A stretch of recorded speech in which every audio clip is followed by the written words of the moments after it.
can't believe they locked me up for driving on a sidewalk. Come on, Eddie, get in! It was just a couple of miles. I'll drive. But I want to drive! The first time you saw a cartoon character pick up a real object, your brain probably short-circuited. Who Framed Roger Rabbit crashed into theaters on June 22nd, 1988, and made the impossible look effortless, proving that Toons and humans could share the same screen without looking like cheap garbage pasted together in someone's garage. I always knew I'd get it in Toontown. Behind you! Drop it, lady! I just saved your life and you still don't trust me? Robert Zemeckis directed a film noir where cartoon characters weren't just entertainment, they were second-class citizens living in segregated Toontown, working menial jobs, and getting framed for crimes they didn't commit. Bob Hoskins played Eddie Valiant, a bitter detective who hated Toons until one particular rabbit dragged him into conspiracy and redemption. Christopher Lloyd was Judge Doom, proving that the scariest villains hide behind painted smiles. And Charles Fleischer voiced Roger with such manic energy that kids loved the slapstick, while adults appreciated the noir underneath. The film cost $70 million, an astronomical figure for 1988, and became a technical achievement that animation historians still study today. It grossed $329 million worldwide, won 4 Academy Awards, and created characters so iconic that Disney built an entire section of their theme parks around them. But behind every perfectly synchronized interaction between cartoon and reality was pain, technological nightmares, animation sweatshops, and deals with competing studios that should have been impossible. Hit that like button, subscribe for more Hollywood deep dives, and let's investigate 15 wild facts about Who Framed Roger Rabbit, starting with number 15. Number 15, Disney had to pay Warner Brothers per second of screen time for Bugs Bunny. Here's the thing about Roger Rabbit. The film required characters from multiple competing animation studios to appear together. Mickey Mouse, Bugs Bunny, Betty Boop, Droopy Dog, all owned by different companies who'd spent decades actively hating each other. Getting Disney, Warner Brothers, Universal, and Fleischer Studios to cooperate should have been impossible. Robert Zemeckis and producer Steven Spielberg spent months negotiating deals with every studio that owned classic cartoon characters. Each studio wanted creative approval, equal screen time for their characters, and guarantees that their properties wouldn't be depicted negatively. Warner Brothers in particular drove hard bargains because they knew Disney desperately needed Bugs Bunny and Daffy Duck. The most contentious negotiation involved Mickey Mouse and Bugs Bunny. Warner Brothers would only allow Bugs to appear if he received exactly equal screen time with Mickey, down to the frame. The contract specified that if Mickey appeared for 5 seconds and 14 frames, Bugs had to appear for exactly 5 seconds and 14 frames. Not approximate, exact. So, Zemeckis created a parachute scene where Mickey and Bugs fall together, sharing the screen for identical durations. Editors literally counted frames to ensure contractual compliance. The same deal applied to Donald Duck and Daffy Duck's piano dueling scene. This means war.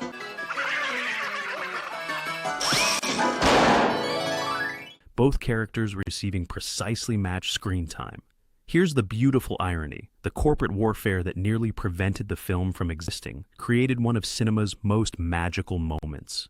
Seeing rival studio characters interact on screen was unprecedented, and it only happened because lawyers counted every single frame. Number 14. Bob Hoskins performed opposite nothing and punched himself in the face repeatedly. Bob Hoskins spent over a year filming Who Framed Roger Rabbit acting opposite empty air. Every scene with Roger, Jessica, or any Toon required Hoskins to perform alone, reacting to nothing, pretending to be yanked around by invisible forces, and maintaining eye contact with marks on sticks. Director Robert Zemeckis would describe what the cartoons were doing while Hoskins performed. Puppeteers operated props that Roger would supposedly be holding, stand-ins crouched off camera marking where Toons would appear later. But Hoskins had to imagine everything and sell the reality of interacting with characters that wouldn't exist until months after he finished filming. The physical demands were brutal. The scene where Roger supposedly slams Eddie's head against the steering wheel, Hoskins did that to himself, repeatedly, take after take. The moments where Roger grabs Eddie and shakes him, Hoskins created those movements by violently jerking his own body around on wires. Hoskins later told interviewers he'd arrive home covered in bruises from scenes where he essentially beat himself up to create the illusion of cartoon violence. His wife reportedly asked if he was okay because he looked like he'd been in actual fights. The shoot lasted so long and required such intense concentration that Hoskins admitted seeing cartoon rabbits in his peripheral vision during the production. Whether that was psychological strain or just his brain filling in gaps after months of pretending, he never quite clarified. Number 13, Richard Williams, ran an animation sweatshop and animators literally collapsed. Who Framed Roger Rabbit required over 1,000 effects, shot combining live action with hand-drawn animation. Each shot needed cartoon characters to move realistically within physical spaces, interact with real objects, cast shadows, and maintain consistent lighting. The technical complexity was unprecedented, and animation director Richard Williams pushed his crew to the breaking point to meet deadlines. Williams assembled a team of over 300 animators working in Camden Town, London. The standard schedule was 6 days a week, 14-hour days minimum, hand-drawing every frame of animation that would be composited with live-action footage. No computers, no shortcuts, just pencil and paper, and exhausted artists racing against impossible deadlines. It was very clear what he wanted. And I said to him early on, I said, look, I'll be your pencil. You know what you want to do. I'm your living pencil. Animator Andreas Deja later described the working conditions as brutal. Sleep deprivation was normalized. Taking breaks was discouraged. Williams ran the studio with an intensity that bordered on abusive, demanding perfection, while refusing to extend deadlines. Multiple animators have confirmed in interviews that people literally fainted from exhaustion during the final months. The process consumed 2 full years. Each second of finished animation required roughly 24 individual drawings. A 10-second scene with multiple toon characters could require over 500 drawings, each needing to be precisely aligned with the live-action plate, checked for consistency, colored, and photographed. They finished just days before the absolute final deadline for theatrical release. If anything had gone wrong in those final days, Disney would have had to delay the premiere. Here's the grim achievement. The animation that looks so effortless and joyful on screen represents 2 years of documented human suffering in a London studio. The magic required misery, and dozens of animators still talk about those 2 years as the hardest work of their careers. Number 12, Jessica Rabbit's wardrobe malfunction was real, and Disney recalled thousands of VHS tapes. Jessica Rabbit's design pushed every boundary Disney would allow, but one scene went too far entirely by accident. In the sequence where Jessica is thrown from Benny the Cab and tumbles across the street, her dress flies up for several frames. And if you pause the VHS at exactly the right moment, it appeared Jessica wasn't wearing anything underneath. This wasn't discovered until after the film had been in theaters for months and the VHS release had sold hundreds of thousands of copies. A vigilant parent noticed it, complained to Disney, and suddenly the company faced a potential scandal involving animated nudity in a family film. Disney's response was immediate and expensive. They issued a voluntary recall of the initial VHS release, offering to replace copies with a corrected version where the offending frames had been digitally painted over. The recall cost Disney millions in replacement costs and logistics. The controversy generated massive publicity. News outlets ran stories about the Jessica Rabbit scandal. I hit him on the head with a frying pan and put him in the trunk so he wouldn't get hurt. Makes perfect sense. We're obviously not going anywhere in my car. Let's take yours. Suddenly, everyone wanted to see what the fuss was about. And the film's VHS sales actually increased after the recall because collectors wanted the uncorrected version. Whether the original frames were an animation error or deliberate provocation remains disputed. Some animators claim it was an honest mistake in the rush to complete thousands of frames. Others suggest it was a deliberate Easter egg that got caught. Here's the perfect irony. The wardrobe malfunction that cost Disney millions in recall expenses generated tens of millions in additional publicity and sales. Jessica Rabbit's accidental exposure became one of the most profitable animation errors in history. Number 11, Charles Fleischer, wore a Roger Rabbit costume on set and refused to break character. Charles Fleischer didn't just voice Roger Rabbit in a recording booth. He performed on set, in full costume, next to Bob Hoskins during filming. This wasn't method acting, it was Fleischer's solution to a timing problem that became a production legend. Early in filming, Fleischer recorded Roger's dialogue traditionally in a studio. When Hoskins acted against those pre-recorded lines, the timing felt wrong. Hoskins couldn't react naturally to dialogue that didn't match the physical chaos of the scenes. Fleischer proposed performing live on set, so Hoskins would have real timing to react to. Zemeckis agreed. Fleischer showed up wearing a full Roger Rabbit costume he'd commissioned himself, complete with ears, tail, and red overalls. He stood next to Hoskins during takes and performed Roger's lines with full physical commitment. Crew members have confirmed in interviews that Fleischer stayed in character between takes, maintaining Roger's manic energy for entire shooting days. Production photographs show Fleischer in the rabbit costume doing pratfalls during breaks while Hoskins tried to rest. The approach worked. Hoskins' reactions to Fleischer's live performance were significantly more authentic than anything captured with pre-recorded dialogue. Well, I just approached this like I would approach any role. I don't consider this to be a voiceover. If anything, it had to be categorized, it's off-camera acting. The timing improved dramatically, and Fleischer's physical presence gave Hoskins something concrete to play against, even though the actual rabbit would be added later. Here's the beautiful absurdity. One of cinema's most technically sophisticated achievements required a voice actor in a homemade rabbit costume jumping around like a lunatic on a professional film set. The high-tech solution was aggressively low-tech. Number 10. Judge Doom's death scene caused panic in theaters and parents demanded refunds. Judge Doom's reveal and death remains one of the most disturbing sequences ever approved for a PG rating. When Doom gets flattened by a steamroller, then re-inflates himself with squeaking balloon sounds while revealing glowing red cartoon eyes and a high-pitched voice, children in theaters across America started screaming and crying. Christopher Lloyd's performance transformed from menacing human to absolutely terrifying toon in that moment. The combination of Lloyd's bulging cartoon eyes, the grotesque voice, and the body horror of watching him inflate created genuine nightmare fuel that kids were completely unprepared for. Theater managers reported the chaos and written complaints to Disney. Parents walked out mid-film with hysterical children. Multiple theaters received demands for ticket refunds specifically because of the Doom death sequence. Letters poured into Disney headquarters from angry parents who felt the scene was inappropriately traumatic.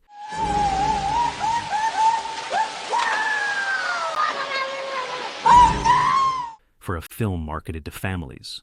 The MPAA received formal challenges to the PG rating after theatrical release, with parents groups arguing the film should have been rated PG-13. Disney fought the challenges, arguing the rating was appropriate and refusing to edit the scene for home video release. The controversy generated enormous publicity. News coverage of the terrifying scene actually drove more families to theaters because parents wanted to judge for themselves. Box office numbers increased rather than decreased. Here's the twisted marketing success. The scene that traumatized children became one of the film's most memorable moments and actually sold more tickets. What should have been a ratings disaster became a promotional asset. Number 9. Bob Hoskins destroyed his back, doing wire work and required surgery. The physical demands of Who Framed Roger Rabbit seriously injured Bob Hoskins. Every scene where Roger supposedly grabbed Eddie, threw him around, or yanked him in different directions required Hoskins to create those movements himself, while attached to wires and harnesses that weren't designed for the strain he put on them. The scene where Roger drags Eddie out of the ink and paint club required Hoskins to throw himself backward repeatedly, while making it look like an invisible rabbit was pulling him. Take after take, day after day, Hoskins jerked his own body around on wire rigs, creating cumulative damage to his lower back and spine. Hoskins developed severe back pain during production, but continued working because the shooting schedule was too tight, and replacing the lead actor mid-production would have been catastrophically expensive. He relied on painkillers and physical therapy between shoots to keep functioning. After filming wrapped, Hoskins required back surgery to address damage to his lumbar vertebrae. The recovery took months. He later told interviewers that the back problems from Roger Rabbit affected his ability to take certain physical roles for years afterward. This is a killer. If this had gone on any longer, I think I'd have been in hospital. Here's the painful cost. Hoskins gave a career-defining performance that made Roger Rabbit possible, and it required surgery to repair the damage. The role that audiences loved literally broke the actor's body in ways that required medical intervention. Disney's production insurance covered the surgery and recovery, but nothing could undo the fact that making a cartoon rabbit look real required a human actor to genuinely injure himself. Number 8. Steven Spielberg spent 7 years. Getting rejected before Disney finally agreed. Who Framed Roger Rabbit was Steven Spielberg's passion project that every studio in Hollywood rejected multiple times before Disney reluctantly agreed to make it. Spielberg discovered Gary K. Wolfe's novel, Who Censored Roger Rabbit, in 1981, immediately saw its film potential, bought the rights, and started the long, painful process of trying to convince studios it could work. The pitch seemed impossible. Mix film noir with Looney Tunes slapstick. Combine human actors with hand-drawn animation in every shot. Create a story where cartoon characters are real but oppressed. Budget estimates started at $50 million and climbed from there. Every studio said no. Spielberg pitched it to Disney in 1983. They passed. Warner Brothers passed. Universal, Paramount, everyone rejected it as too expensive and too technically risky. Spielberg commissioned script rewrites, brought in Robert Zemeckis as director, and kept pushing. He went back to Disney in 1985 with Zemeckis attached and more detailed technical plans. Disney executive Jeffrey Katzenberg was interested but skeptical. The negotiation took 2 more years, nearly collapsing multiple times over budget concerns, creative control, and merchandise rights. Finally, in 1987, they reached an agreement. Disney would finance and distribute. Spielberg's Amblin Entertainment would produce. Zemeckis would direct with significant but not total creative control. Here's the vindication. The film that every studio rejected for 7 years as impossible and uncommercial became a massive critical and commercial hit that changed animation history. Number 7. ILM had to invent new camera technology that didn't exist. Who Framed Roger Rabbit's vision required cameras that could move freely through scenes while maintaining perfect mathematical precision for animation alignment later. The technology didn't exist in 1987, so Industrial Light and Magic had to invent it specifically for this one film. Traditional animation compositing used locked-down cameras on tripods because static cameras made it easier to align hand-drawn animation later. But Zemeckis wanted dynamic camera movement, tracking shots, pans, tilts, dolly moves, all while maintaining frame-perfect precision for animation integration. ILM developed a motion control system called the VistaGlide camera rig that could record every camera movement with mathematical precision, then reproduce those exact movements later when filming background plates and animation elements. The system used computer-controlled motors and encoded every pan, tilt, and movement digitally. This technology didn't exist before Roger Rabbit and had to be engineered from scratch. The research and development cost millions and took over a year. Disney and Amblin were funding technology development with no guarantee it would actually work for production needs. It barely worked. The VistaGlide was functional but temperamental, requiring constant calibration and maintenance. Technical breakdowns delayed shooting regularly, but it worked well enough to capture the shots Zemeckis needed. Here's the expensive legacy.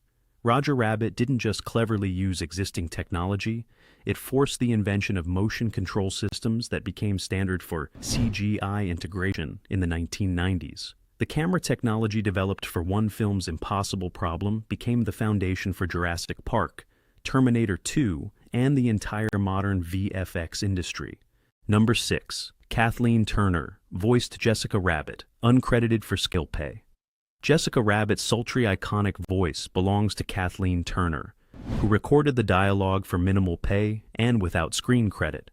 The arrangement was Disney's idea, and Turner later said she regretted agreeing to it.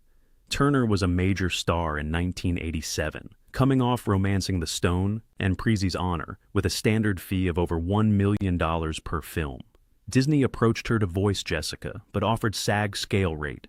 That's the gun that killed R.K. Maroon, and Doom pulled the trigger.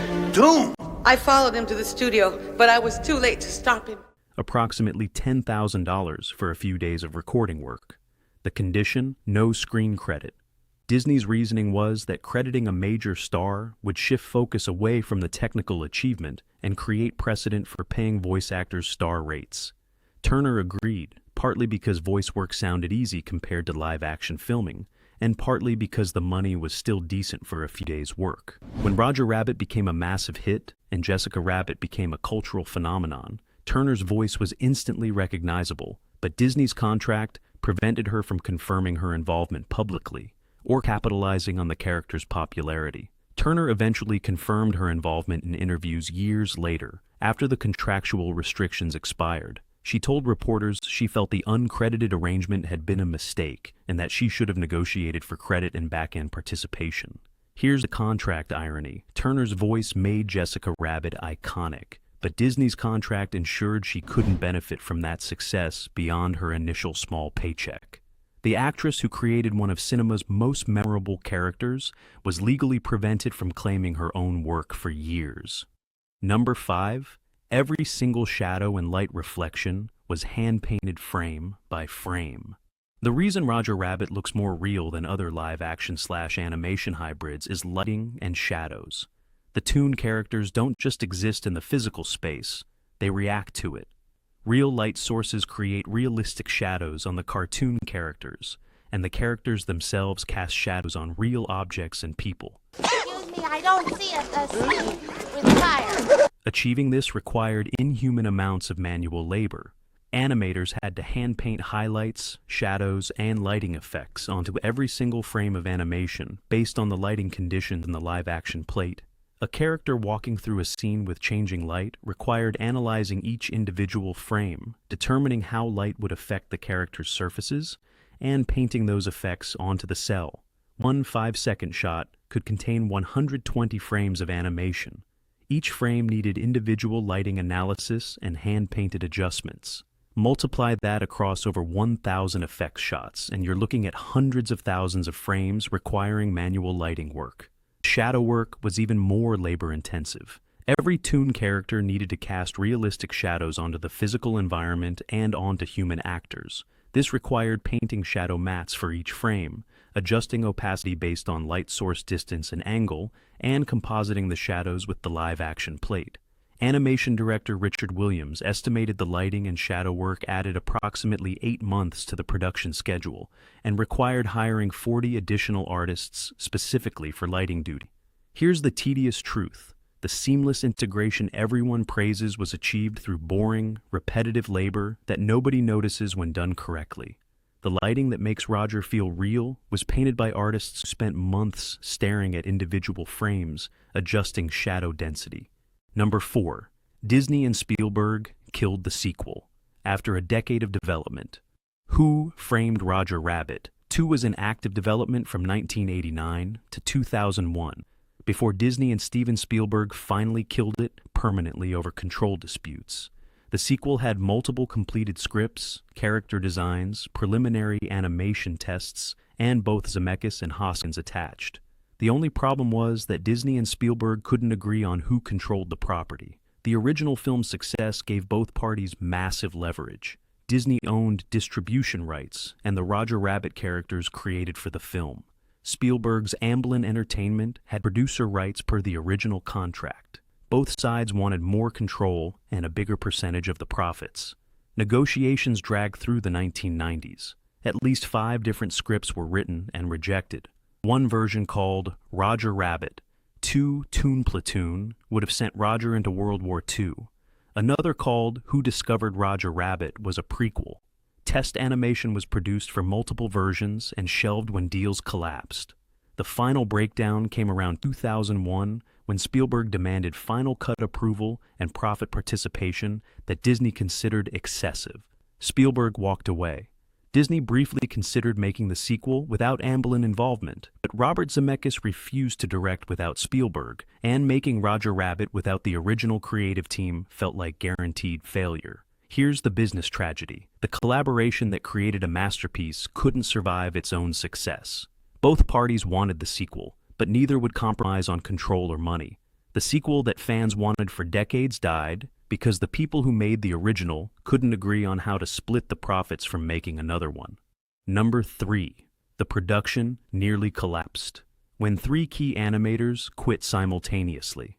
In the middle of production, 3 of Richard Williams' top animators quit simultaneously over working conditions, nearly destroying the film's chances of meeting its theatrical release date.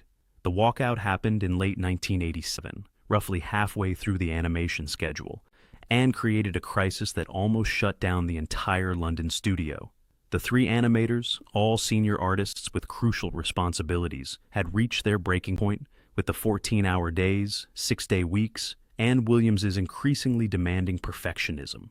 They submitted resignations together, knowing that losing 3 senior animators simultaneously would cripple production. Williams and Disney executives went into panic mode. Replacing 3 senior animators mid-production would require weeks of training new hires on the specific technical requirements of the film. Missing the summer 1988 release date would cost Disney millions in marketing commitments and theater bookings. Williams personally negotiated with the 3 animators, offering them reduced schedules, higher pay, and promises of better working conditions for the remaining crew. 2 of the 3 agreed to stay under the new terms. The 3rd left anyway, and Williams had to promote a junior animator to senior position immediately. The resolution forced Williams to restructure the production schedule and actually improve working conditions for the entire animation team. The 6-day weeks became 5-day weeks, with optional paid overtime for the 6th day. Here's the labor irony. The near collapse caused by animator rebellion actually improved working conditions for everyone else. The 3 animators who hit their limit forced systemic changes that made the rest of production more humane. Number 2. The Baby Herman cigar. Gag almost earned the film an R rating. Baby Herman appears in the opening Roger Rabbit cartoon, short smoking a cigar, and that one detail nearly destroyed the film's PG rating and threatened its commercial viability. The MPAA viewed the cigar as promoting tobacco use to children through a cartoon baby character, which violated their guidelines even in the context of satire. The opening cartoon deliberately parodies 1940s cartoons, where Baby Herman was a character type, complete with inappropriate adult behavior played for laughs. The cigar was integral to the joke. Baby Herman appears to be an innocent baby on camera, but is actually a middle-aged toon actor who smokes between takes. The MPAA ratings board initially indicated the film would receive a PG-13 or R rating unless the cigar was removed entirely. Disney executives panicked because an R rating would eliminate the family audience and kill the film commercially. Zemeckis and the producers argued that the cigar was satirizing old cartoons, not promoting smoking. They pointed out that Baby Herman explicitly shows the negative aspects of the behavior. The back-and-forth negotiation lasted weeks.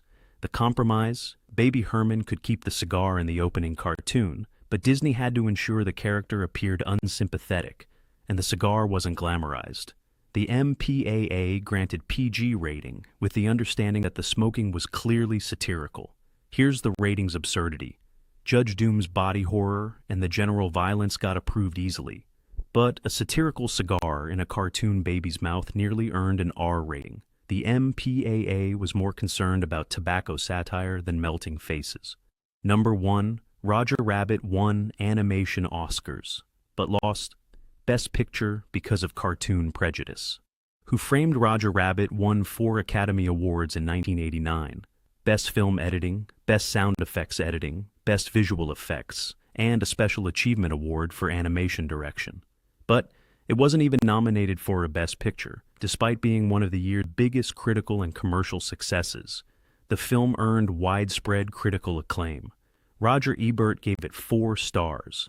It grossed $329 million worldwide against a $70 million budget. It revolutionized filmmaking technology. But Academy voters didn't consider a movie with cartoon characters worthy of Best Picture consideration. Trade publications reported that Academy members privately dismissed Roger Rabbit as a cartoon, despite the fact that it was predominantly live action with animation composited in.